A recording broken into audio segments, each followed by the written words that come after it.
Hi, everyone. My name is Alex Colvin, and I'm the Public Programs Curator here at the Alabama Department of Archives and History, and I am so excited to welcome you here to Research Rundown. Before we begin today's program, I have a few quick announcements I'd like to share with you. The first is that this Thursday, January 12th, we will be having an Alabama Radio Moments program here in the Farley Auditorium. This program is going to be focusing on the evolution of radio programming as we look at radio programming past and present. It's going to be a wonderful panel of radio personalities coming to talk about their experiences in radio. That'll be at noon, Thursday, January 12th, here at the Farley Auditorium.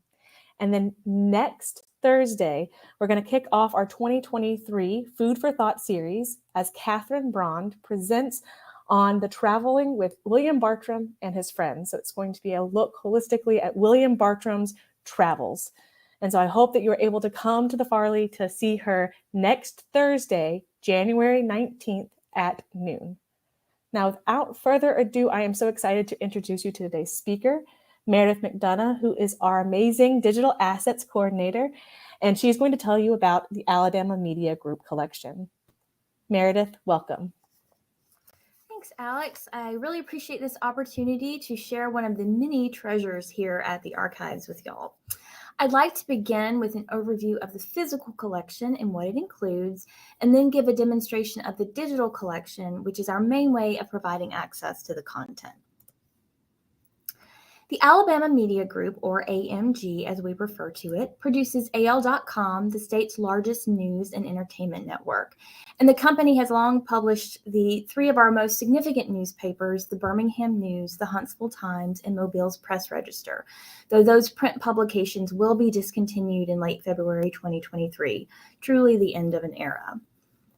In December of 2016, AMG donated an enormous collection of historic news images to the archives. This was just before the start of Alabama's 3-year bicentennial commemoration, so the donation was like an early birthday gift to the people of the state. The collection primarily consists of photographic negatives from the three papers I mentioned before, the News, the Times, and the Press Register. It's about 60 filing cabinets filled with sleeves, filled with film. The photos here will give you a sense of the physical size of the collection. There are 2 rows of filing cabinets that extend almost the entire length of one of our storage areas. Those negative sleeves will be the focus of our discussion today, but there are a couple of smaller subsets worth mentioning briefly. The collection also includes discs, both CDs and DVDs, of images from the News and Press Register in the early 2000s, which mark the newspaper's transitions from film to digital photography. And there are also binders of negatives created by Birmingham Post-Herald staff in the 1990s and early 2000s. We haven't had a chance to look closely at this content yet, but we do know that it is the source for Alabama SEC sports from this period. We recently learned that the Birmingham News photographers apparently stopped covering the SEC sometime in the 1990s, so we are especially grateful for this extra material. The arrangement and description of the discs and Post-Herald negatives are extremely different from the sleeve storage found in most of the collection, so we have not yet determined the best way to make that available to our users. But do feel free to contact me if you have any questions about that content. I have been able to locate some images for researchers there, and I would be happy to search for you as well. But back to the sleeves. The images in the collection technically date from the 1920s to the early 2010s, but the bulk of the content is really from the mid to late 20th century.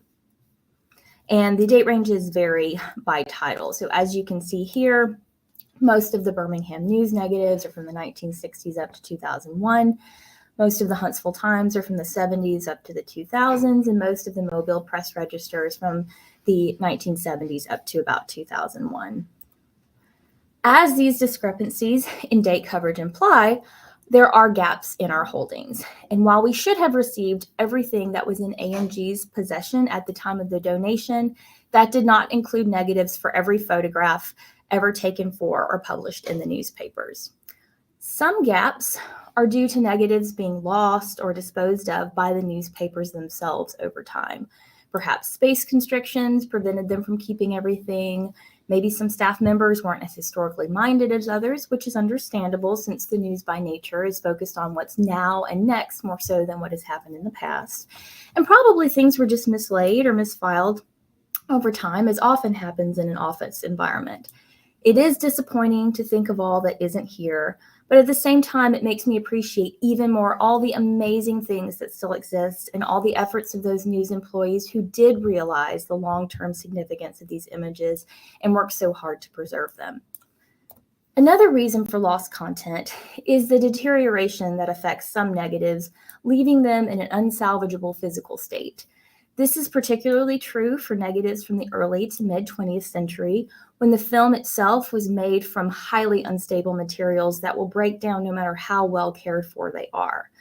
The image you see now is an especially heartbreaking example of this deterioration.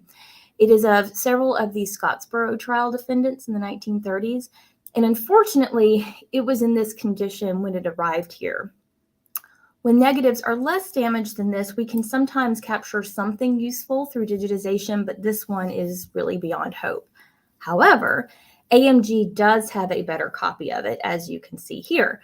It may have been scanned from the original negative years ago before it broke down, or it could have come from a printed photograph because, in addition to our negatives, AMG also had a separate print collection that was not included in the donation to us. While most of those photographs would have come from negatives like those in our collections, oftentimes the prints survived while the original film did not. So there are images from the news, the Times, and the Press Register that we cannot provide copies of or permissions for. But speaking of permissions, as part of this donation, the archives did receive copyright to the content created by newspaper staff that is now in our physical possession. So it's always a good idea to check with us if you find something in one of the papers or on AL.com that you want to use. If we don't have it in our collections or if we can't find it, we will put you in touch with the appropriate person at AMG so that they can help you. For images in the collection, there is a special permission form and credit line that you must use rather than our standard use agreement and basic citation. I will show you how to find that online in just a moment. And I will note that although we hold copyright to the content, we do have to get approval from AMG for any use that is deemed commercial. Fortunately, though, most anything with an informational purpose, whether it's a book, a documentary, an article, or an exhibit, qualifies as non-commercial according to our definitions, and no permission is required for personal use. Due to the special handling requirements and ongoing processing by our staff, the original film negatives in the collection are not open for public access. Instead, we are making the content available through our digital collections online and through individual reference requests. Because there is no comprehensive index to the entire collection, we are in the process of scanning and transcribing the sleeves themselves and adding them to a dedicated digital collection where they can be searched by keyword. We estimate that it will take another 9 or 10 years to complete that project, but we are about a third of the way through. To date, the following sleeves are available online, and we add more every week. So for the Birmingham News, which stored their black and white film separately from their color, we're up to 1995 in the black and white and 1987 in the color. For the Huntsville Times, all the sleeves are online. That is the smallest batch of material. It's only 1/10 of the collection, and the sleeves are not stored in, filed in chronological order, so we recognize that the only way to make it available was to go ahead and just scan all of that. So we did that the first year of the project. And then for the Mobile Press Register, we're up to 1993.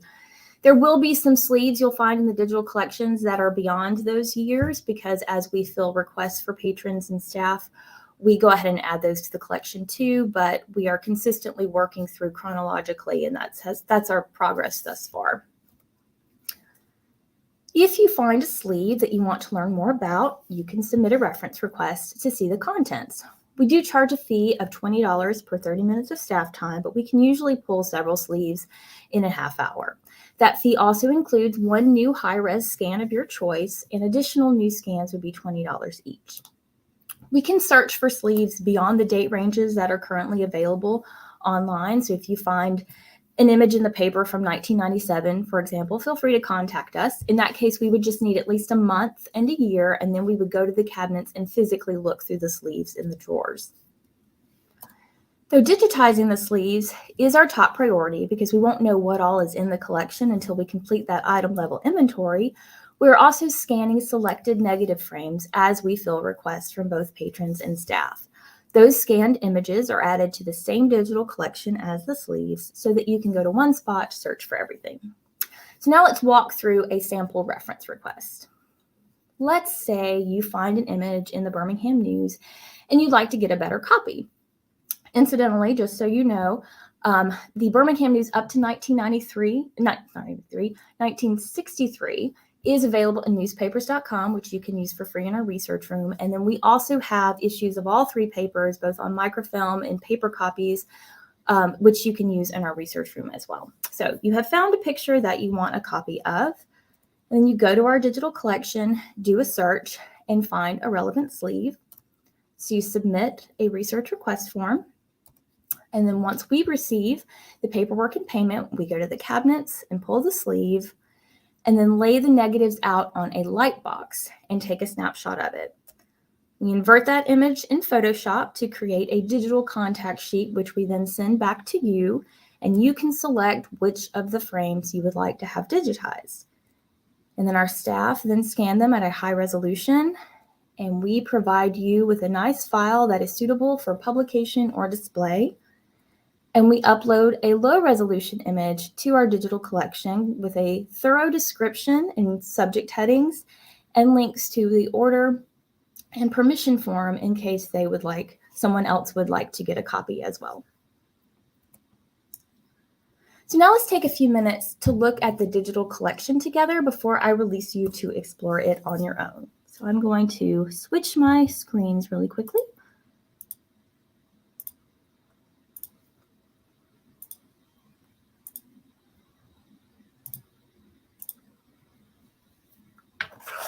Okay.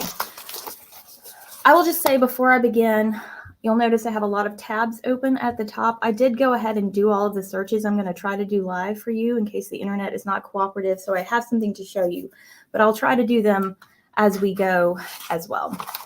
So the address for our digital collections, as you just saw, is digital.archives.alabama.gov. It's fairly easy to remember, but you can also get to it from our website under the Research tab in the header menu. On our digital collections landing page, you'll see lots of wonderful things worthy of your attention. But today, of course, we're going to focus on the Alabama Media Group collection. I will note that the position of this button might vary depending on the width of your screen, but it will be the fifth in the list. On the landing page for the collection, if you scroll down to the bottom, you'll see a link for an FAQ and more background information about the collection and AMG, and also my contact information. So if you have any questions about the collection, please, as I said before, feel free to reach out and I will be happy to assist you. But back up at the top of the page, we're going to focus on searching the sleeves and submitting research requests. But if you just want to skip the sleeves and go straight to the pictures, which are really the heart of the collection, you can do so by clicking on any of these links. Browse images will pull up all the pictures that we have scanned, or you can narrow it down by a particular subject. I'm going to click Browse Images. And as you can see, there are 8,576 out of an estimated 3 million. So drop in the bucket, but still a lot of wonderful content that you can spend hours and hours exploring. More likely than not, though, you're going to be searching for something specific. And for that, you would use this search box here at the top of the page. Now, I would suggest that you search creatively and persistently.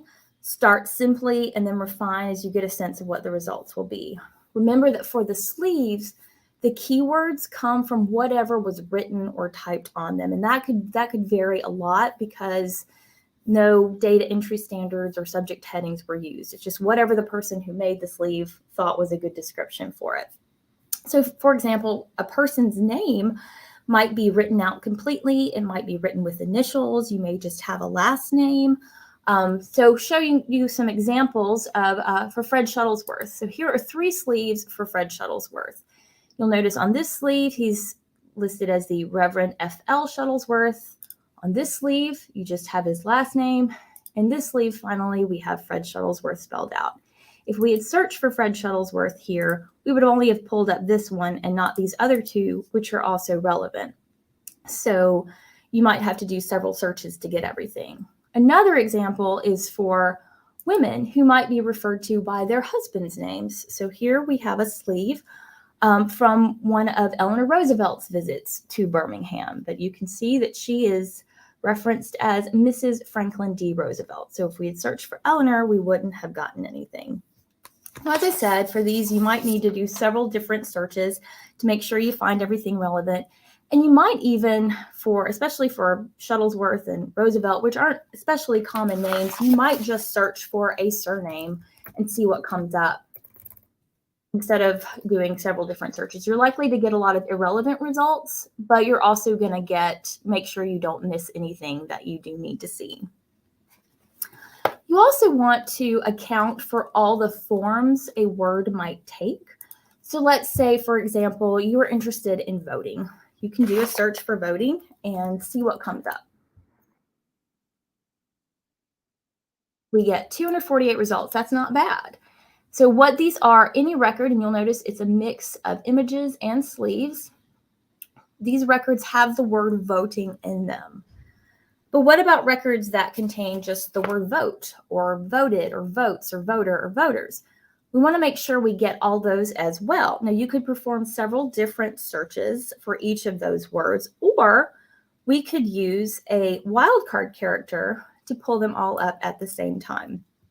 So in the search box, I'm going to type in VOT, which are the three characters that they all have in common, and then I'm going to type in asterisk. So that's going to pull me any word that begins with VOT, regardless of what comes after those three letters. And now we can do a search again. And now we have 668 results.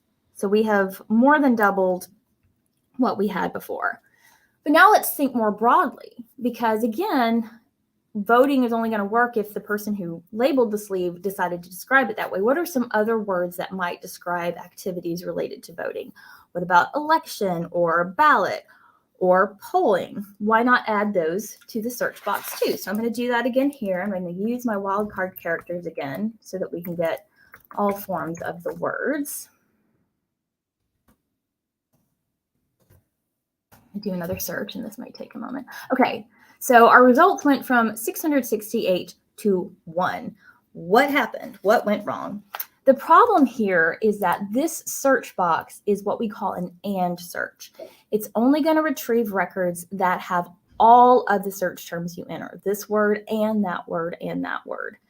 This particular record happens to have voter, election, ballot, and polling in it. And it's the only record in the entire collection that has all four of those words. If we want to search for multiple terms at the same time, we're going to have to use an advanced search, which you can get to here. I'm going to clear this out really quickly. What it is showing us is what we just searched for. You'll notice that it defaults to all of the words, the AND search, but we can change that to any of the words, which is what we call an OR search. So it will look for this term or that term or that term. I'm going to put those words back in here. You can limit it to a particular field, but I would recommend you leave it at all fields just to make sure we don't miss something relevant. And then we'll submit our search again. And this may take a moment because I happen to know it's a lot of results. Okay, so we went from 1 to 1,381. That's a lot of records, and it's probably more than you would care to look through, but it does show that there were more relevant sleeves and images than what we had seen before. Now, again, I doubt many people are going to sit and look through this many records, but you can fairly easily browse what the content is. You can see the sleeve transcriptions, you can see the item titles to see what images might be of use to you. And there are also facets along the left side of the page, which you're probably familiar with from online shopping, that will allow you to narrow down the results. So if you just want to see images related to voting and elections from the 1950s, you could click on this and reduce your results from 1,300 records to 40. Note that if you click one of the subject fields over here, you will be eliminating all the sleeves because only scanned images have subjects, and you might be fine with that. You may just want to see pictures, but if you do that, you will remove all of the sleeves from your results.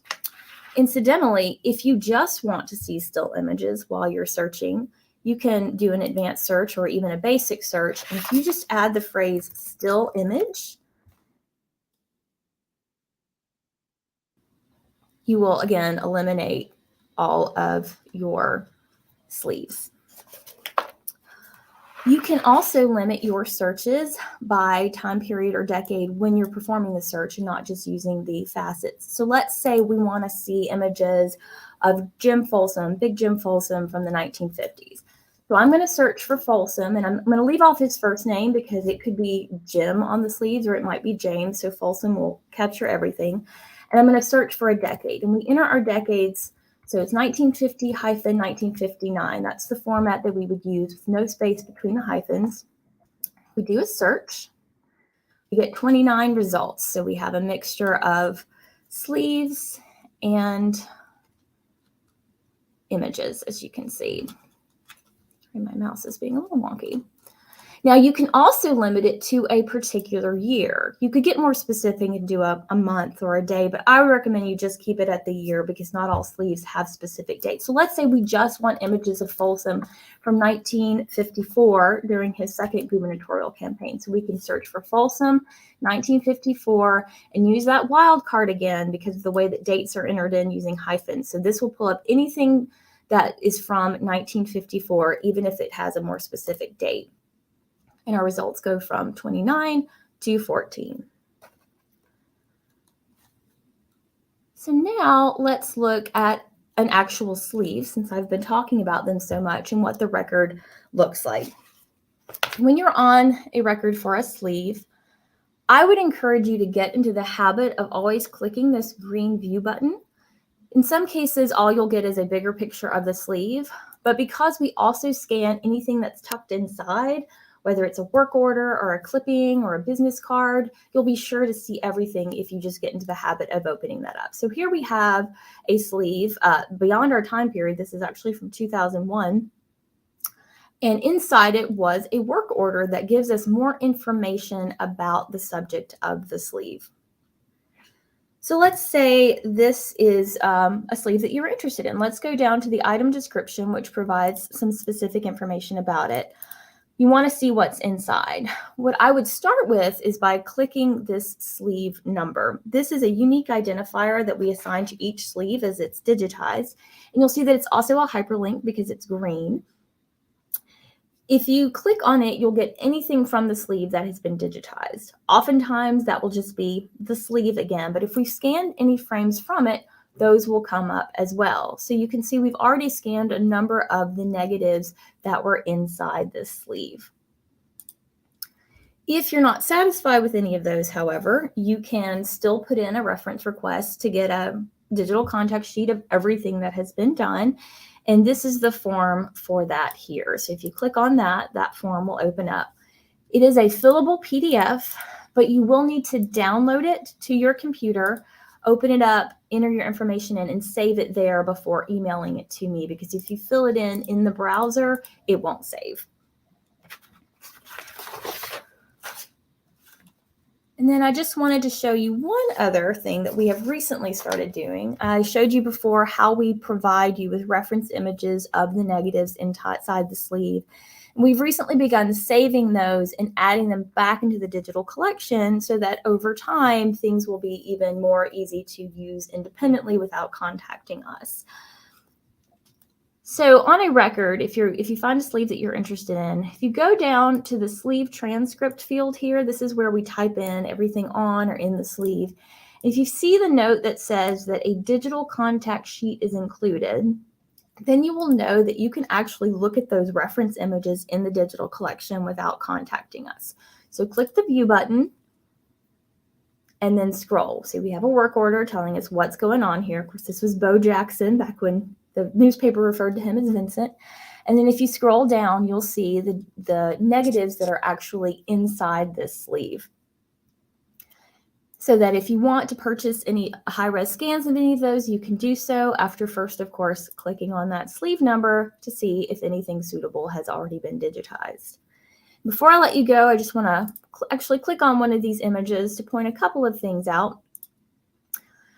For each sleeve, for each image that's been digitized, much like the sleeve, there is an item description section with a nice description and item title, dates, and subject headings, but there are also links to forms. Now you can download, using this button right here, you can download a low resolution file, which might be suitable for, say, a PowerPoint presentation or a web display.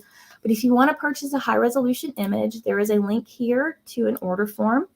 While we charge $20 for new scans, any image that you find online, you can get a high resolution file for only $10. And then even if you're just going to use a low-res file, whether you're going to use a high-res or low-res file, if you're going to publicly display it in some way, then you also need to submit a permission form. And we talked about that before, and here's where you can find a link for that. The rest of this metadata will look familiar to you if you've spent any time in our digital collections. And if you haven't, I hope you will begin today. As you explore, please feel free to contact me with any information that you have. Any questions that you have. And with that, I will hand it back over to Alex. Excellent. Thank you, Meredith. Thank you for that wonderful presentation and letting us know a little bit about the Alabama Media Group collection. For those of you who are watching, if you have a question about the Alabama Media Group or our digital collection in general, please submit them to our comments below, and we'll be able to share them with Meredith. She is the person who you want to ask about all of our digital collections to. And so I do have a question from someone here. It's kind of a two-parter. So the first one, it says, do you have Spider Martin's photos? And the second part of that is someone else mentioned that their mom had photographs in some of the sleeves. Can you search for the photographer's name? Would that bring up sleeves as well? So if you could just speak to that real quick. Yes, we do have some images from Spider Martin. We even have some from, say, Bloody Sunday or the Selma to Montgomery March. We don't have the iconic ones that everyone has seen are going to be at the Briscoe Center in Texas, but we do have other negatives that he took from that time that are still part of the collection here. And yes, you can search by photographer. If you have any problems finding someone specifically, let me know. I try to be consistent with the way that we list photographers, but the sleeves themselves are not always consistent in the way that they describe them. So if you search for, you can search for Spider Martin, you can search for Ed Jones, for example, and those will also be clickable hyperlinks so that you can click on their name and pull up all of their sleeves. But if there's someone you're looking for that you can't find, just let me know and I'll see if I can find it for you. Perfect. So any kind of aspect that could be on that sleeve, if you search it, pull it up, but you might have to, like Meredith showed you might have to do multiple versions of it, or contact her and she can try to help you figure out where it might be. Here is another question. So apologies, missed the beginning. How current are the photos? How far into the early 2000s do they go? So the negatives themselves, for the Birmingham News and the Mobile Press Register, I think 2001 is as far as the negatives go. And then, as I mentioned, we do have those discs of images that reach into the early 2000s. We're still working our way through those. So I know they go up to about 2004, maybe 2006. I'm not really sure of the full extent of that yet because we're still trying to navigate it. For the Huntsville Times, I have seen things as late as 2010, maybe 2011. There aren't as many Huntsville Times negatives, but they do go further. So I'm not sure if that paper was just later making the switch from film photography to digital photography, and that's why. But that's why the negatives cut off there, is because the paper itself switched from film to digital. And then with the Post Herald, again, I think maybe 2004 is the latest that I saw there, but our consistent coverage probably ends around 2001 as well. That set of the collection is not as well documented as the sleeves are.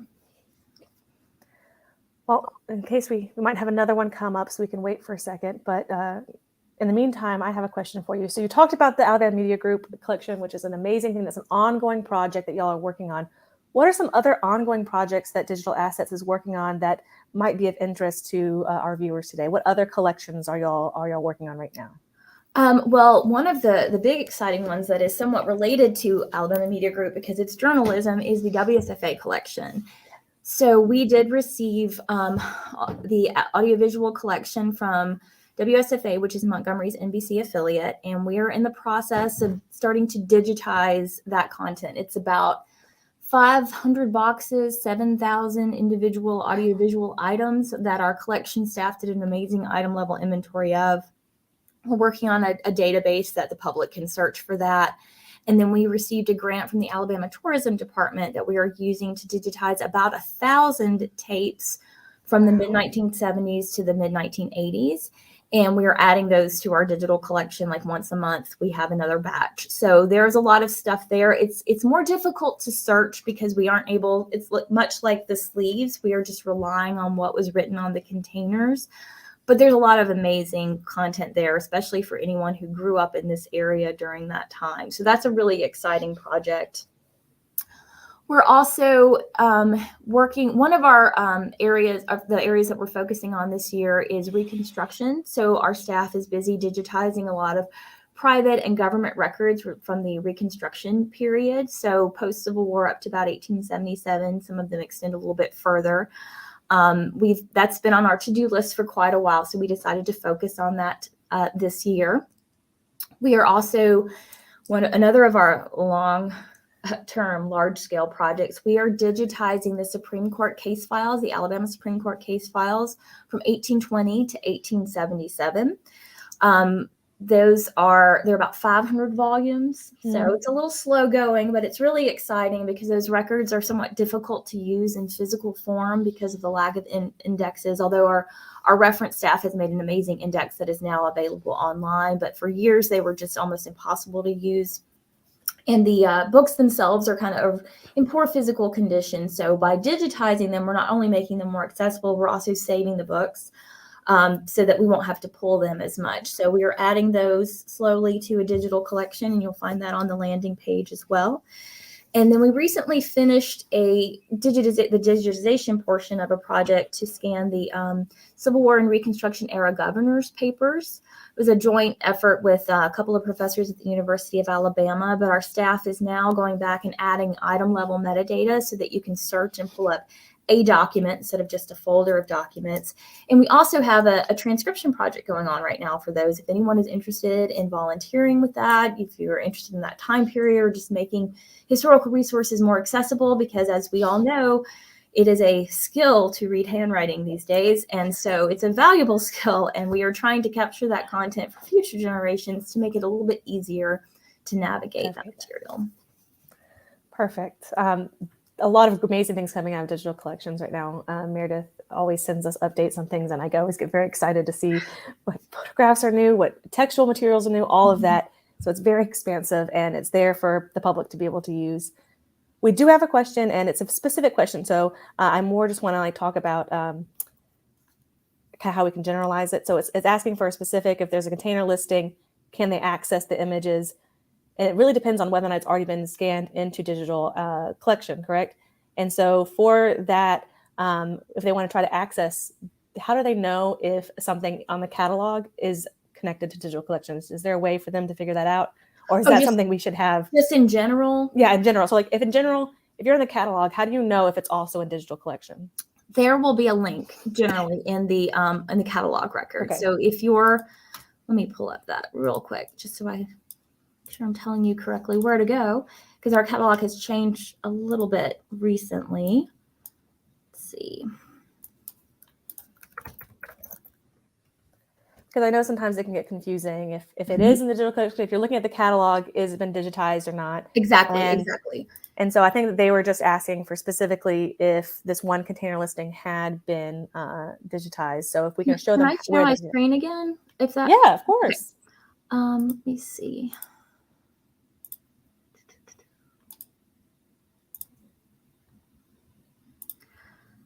Okay, so this is our catalog, and I'm not sure what collection this our viewer is interested in, but I just did a search for something that I knew would bring up a collection from which things had been scanned. So search for our vertical photographs collections. We've got 3 of those. They're amazing. Go-to resource. If you are in the catalog and you click on a record, theoretically it should come up, but of course that is not going to happen today because I need it to. Okay, so I clicked on the subject's vertical file. It doesn't really matter what record you're on. You'll notice that along the left side here, we have some quick links. There's a lot of information on this page, but if you click on links, it'll take you to the bottom of the page. And if we have scanned anything from the collection, there will be a link to it here.